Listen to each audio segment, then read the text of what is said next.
মুখটা ক্লিন করতে গিয়ে ঠপাস করে মোবাইলটাই হাত থেকে পড়ে গেল। হ্যালো এভরিওয়ান, আসসালামু আলাইকুম। আপনারা সবাই কেমন আছেন? আজকে আপনাদের সাথে আমার স্কিন কেয়ারটা শেয়ার করতে যাচ্ছি। আপনারা সবাই কেমন আছেন? ধুয়েছি, মনে হচ্ছে ভালো। গাইস, মার্কেট থেকে একটা ফেস ওয়াশ এনেছি। আমার মুখে অ্যালার্জি হয়ে গেছে, এর জন্য। এই যে দেখুন, এটা নাকি অনেক ভালো, বাট আমি আর জানি না এটা ভালো কি। এটা আমি কখনো দেইনি, কেমন হবে জানি না। তো আপনারা দিয়েছেন কিনা অবশ্যই কমেন্টে জানাবেন। আমার স্কিনে অনেক অ্যালার্জি হয়েছে, এই যে ছোটো ছোটো ফোঁটা হয়ে গেছে, র্যাশ হয়ে গেছে, তার জন্য এটা আমি এনেছি। এই যে দেখুন, এটা ফেস ওয়াশটা একটা সাবান আছে, তো সাবানটা আমাকে বলছিল নেওয়ার জন্য, বাট সাবানটা তো আমি সব জায়গায় নিয়ে যেতে পারবো না, তার জন্য এটা এনেছি। দেখি এই র্যাশগুলো সারি কিনা।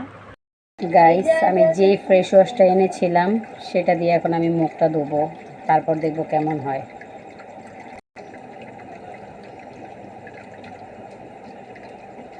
আমি তো এটা খুলি নেই।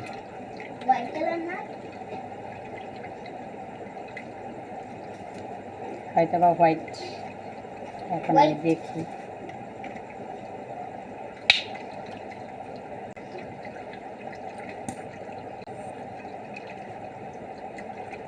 বুঝলাম না, বলছে এই সাবানটা হচ্ছে লাল, বাট এটা তো হোয়াইট।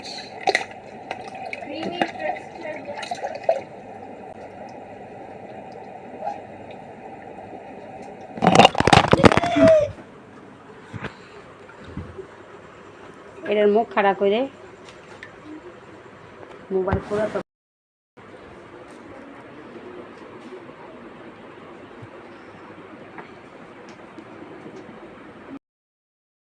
ফাইনালি আমি মুখটা ধুয়েছি, মনে হচ্ছে ভালোই লাগতেছে, জানি না পরে কি হবে। তো সবাই ভালো থাকবেন, আল্লাহ হাফেজ।